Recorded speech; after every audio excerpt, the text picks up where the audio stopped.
ये Cessna plane कलाहारी desert के ऊपर से गुजर रहा था।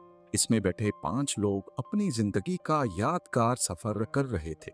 जमीन पे वाइल्ड लाइफ और वीरान रेगिस्तान के नज़ारों को आसमान से देखना वाकई सिर्फ चंद लोगों को ही नसीब होता है। पर उनका ये हसीन सफर जल्द ही उनकी जिंदगी का बदतरीन वाकया बनने वाला था।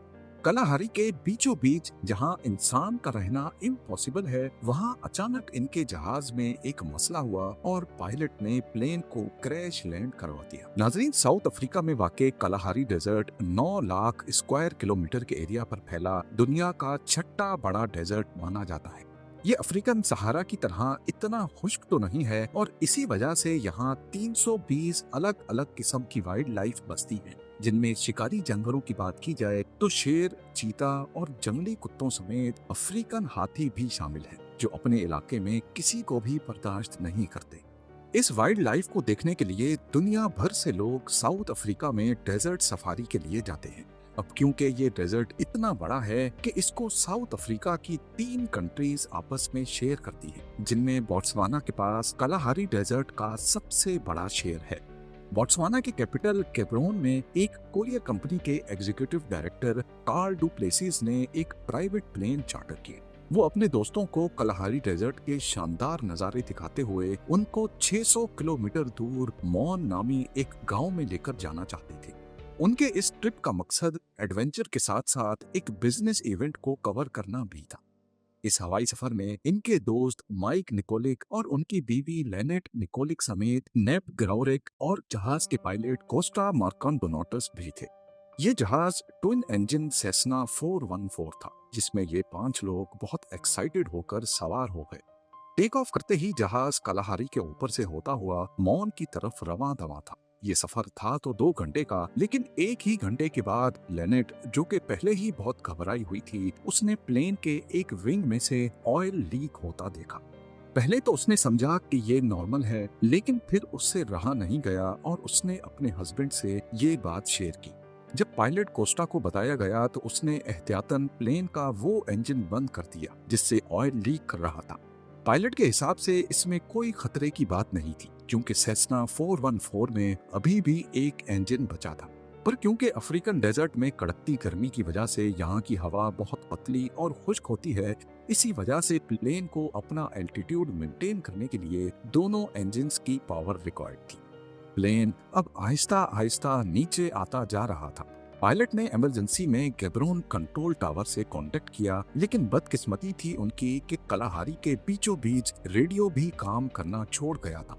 अब जहाज को बचाने का एक ही तरीका था कि इसको खुद से किसी सीधी जगह पर लैंड करवा लिया जाए। ये जहाज वैसे ही काफी कम एल्टीट्यूड पे था, इसी वजह से पायलट को जल्द ही कोई लैंडिंग स्ट्रिप ढूंढनी थी। पायलट को नीचे सिर्फ छोटी बड़ी चट्टानों और झाड़ियों के सिवा कुछ नजर नहीं आए, यानी कोई प्लेन जगह नहीं थी। अब सिर्फ एक ही ऑप्शन था और वो था अपनी जान बचाना। पायलट ने सबको ब्रेस पोजीशन में आने को कहा और जहाज को झाड़ियों के बीच में ही क्रैश लैंड करवा था। क्रैश लैंड होने से पहले अंदर बैठे पैसेंजर्स को सिर्फ इतना याद था कि जमीन से बहुत करीब पहुंचने पर उनको कई जानवरों के झुंड भागते हुए दिखाई दिए। चंद मिनटों में जब सबको होश आया तो चारों तरफ सिर्फ धुआं और आग थी। लेनेट का हाथ जल चुका था और नेप ग्राउरेक की शायद लंग्स डैमेज हो गई थी, क्योंकि उसको सांस नहीं आ रहा था। फिर सबने मिलकर नेप को प्लेन से बाहर निकाला और दरख्त के सहारे सीधा खड़ा कर दिया। इन दोनों के अलावा बाकी तीनों को कोई सीरियस चोटें नहीं लगी थी। अभी उन्होंने खुद को संभाला ही था कि प्लेन से लीक होने वाले फ्यूल ने आग पकड़ ली और पूरा प्लेन एक जोरदार धमाके से फट पड़ा। आपको यहाँ बताते चलें कि हर प्लेन में एक इमरजेंसी ट्रांसपोंडर होता है, जो रेडियो खराब होने की सूरत में प्लेन की लोकेशन कंट्रोल टावर को भेजता है। जब पायलट ने ये एतराफ किया कि सेस्ना 414 में इमरजेंसी ट्रांसपोंडर नहीं है, तो सबके पैरों तले जैसे जमीन ही निकल गई। यानी इसका मतलब था कि इतने बड़े डेजर्ट में उनकी लोकेशन अब किसी को भी मालूम नहीं है। कलाहारी के किसी वीरान हिस्से में ये लोग दरख्तों के बीच में फंसे हुए थे, जहां ना इनके पास अब पीने को कुछ बचा था और ना ही खाने को। 2 जनों को जल्द अज जल्द हॉस्पिटल पहुंचाना बहुत जरूरी था, क्योंकि वो जिंदगी और मौत के बीच में लटके हुए थे। सबको यही उम्मीद थी कि जल्द ही कोई रेस्क्यू टीम आएगी और उनको यहाँ से निकाल जाएगी। पर रेस्क्यू टीम तो तब आएगी जब उनको मालूम होगा। बगैर लोकेशन के अगर रेस्क्यू टीम इनको इस वीराने में ढूंढना शुरू भी करे, फिर भी यहाँ तक पहुँचने में उनको कई दिन लग सकते हैं। इतने में दिन ढलने लगा और उन्होंने प्लेन की आग को इस्तेमाल करके एक बॉन फायर लगा ली। सारी रात खूंखार जानवरों की आवाजें इनको झाड़ियों से आती रहीं, लेकिन शायद वो बॉन फायर ही थी जिसने जानवरों को दूर रखा हुआ था। अब दूसरे दिन का आगाज हो चुका था, लेकिन रेस्क्यू टीम का दूर दूर तक कोई नामो निशान नहीं था। पांचों की हालत बद से बदतर होती जा रही थी। डिहाइड्रेशन की वजह से इनके गले खुश्क हो चुके थे। सुबह सवेरे इन्होंने पत्तों पर पड़ने वाली ओस को पीना शुरू कर दिया, पर अभी चंद कतरे ही पिए थे कि सूरज सर पे आने लगा और ये ओस भी गायब हो गई। इतने में दूर से इनको किसी जहाज की आवाज सुनाई दी। इस उम्मीद में कि रेस्क्यू टीम यहाँ तक पहुँच गई है, इन्होंने आसमान पे अपनी नजरें जमा ली। इन्होंने देखा कि एक पैसेंजर प्लेन ठीक इनके ऊपर से गुजर रहा था। इन्होंने धुआं छोड़ा, आवाजें दी, लेकिन सब बेकार था क्योंकि इतनी ऊंचाई से इनको नोटिस करना करीब नामुमकिन था।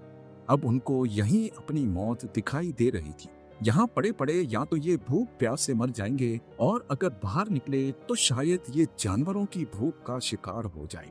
आखिरकार एग्जीक्यूटिव डायरेक्टर कार्ल और पायलट ने इस खतरनाक डेजर्ट में मदद ढूंढने का फैसला किया। ये फैसला था तो बहुत खतरनाक, लेकिन इसके सिवा और कोई ऑप्शन भी नहीं बचा था। वो लोग मदद की तलाश में जख्मी साथियों को पीछे छोड़कर रवाना हो गए। दूसरा दिन भी खत्म होने वाला था। क्रैश साइट पे लेनेट और नेप की हालत अब मजीद बिगड़ती जा रही थी। पूरा दिन आग बरसाने वाली गर्मी ने इनको मजीद डिहाइड्रेट कर दिया था। दूसरी तरफ कार्ल और पायलट को भी पूरा दिन चलते रहने के बाद भी पानी का कोई खास सुराग नहीं मिला था। दूसरे दिन की रात को अचानक बारिश हो गई, पर ये इतनी थोड़ी देर के लिए हुई थी कि क्रैश साइट वाले जख्मी किसी भी चीज में पानी इकट्ठा ना कर सके। प्लेन क्रैश को अब 2 दिन गुजर चुके थे। कार्ल और पायलट कोस्टा हाल से बेहाल लगातार डेजर्ट और बुशेस में चलते रहे, लेकिन मजाल है कि इनको कोई इंसान नजर आए या फिर कोई पानी का जखीरा। अब उनको ये शक पड़ने लगा कि वो सही डायरेक्शन में भी जा रहे हैं कि नहीं। दूसरी तरफ क्रैश साइट पे नेब को अब एक्सट्रीम डिहाइड्रेशन और डैमेज लंग्स की वजह से पैनिक अटैक्स पड़ना शुरू हो गए, क्योंकि वो पिछले 2 दिनों से सीधा खड़ा हुआ था। उसने अकेले ही जंगल में जाने का फैसला किया। वो थोड़ा ही आगे गया तो रात को पड़ने वाली बारिश का पानी एक दरख्त के सुराख में इकट्ठा हुआ पाया। ये मुश्किल से एक गिलास भी पानी नहीं था जिसको सबने शेयर करके पिया। तीसरा और चौथा दिन सबने ऐसे गुजारा जैसे अब वो हिम्मत हार चुके हों और बस अपनी मौत का इंतजार कर रहे हों। लेनेट के जख्म पर कीड़े पड़ चुके थे, तो दूसरी तरफ कार्ल और पायलट कोस्टा थे कि पिछले 4 दिनों से लगातार चल ही रहे थे। ये भी एक चमत्कार था कि अफ्रीकन बुशेस में बिना एक्सपीरियंस के वो अभी तक किसी जंगली जानवर का शिकार नहीं हुए थे। 5वें दिन की एंडिंग पे कार्ल और पायलट को दूर से एक हट की छत दिखाई दी। पहले तो उनको लगा कि शायद ये उनका वहम है, क्योंकि रास्ते में कई बार पहले भी ऐसे ख्याल उनको आ चुके थे। वो वाकई एक हट था जिसके अंदर एक लड़की बैठी हुई थी। ये देखकर इनकी जान में जान आ गई। उन्होंने वहां सबसे पहले अपनी प्यास बुझाई और रेडियो करके अपने कंट्रोल टावर को सारा माजरा सुनाया। रेस्क्यू टीम पहले से ही उनको कलाहारी में तलाश कर रही थी, लेकिन सही लोकेशन मालूम न होने की वजह से वो डेजर्ट के दूसरे हिस्सों में उनको ढूंढ रहे थे। क्रैश के छठे दिन सुबह सवेरे क्रैश साइट पे तीनों दोस्तों का सांस करीब निकल ही चुका था कि हेलीकॉप्टर की आवाज ने उनमें जैसे जान भर दी। आखिरकार रेस्क्यू टीम क्रैश साइट पे पहुंच चुकी थी। इस प्लेन क्रैश में बचने वालों का कहना है कि मौत से सिर्फ चंद सेकंड पहले रेस्क्यू टीम का वहां पहुंचना किसी चमत्कार से कम हरगिज नहीं है। कार्ल और पायलट कोस्टा का अपने दोस्तों को छोड़कर मदद के लिए निकलना वाकई एक अच्छा फैसला साबित हुआ। इस हादसे में शामिल सारे ही लोग बच गए, लेकिन 2 सालों के बाद पायलट एक और प्लेन क्रैश में अपनी जान खो बैठा। आप लोगों के प्यार भरे कमेंट्स का बेहद शुक्रिया। मिलते हैं अगली शानदार वीडियो में।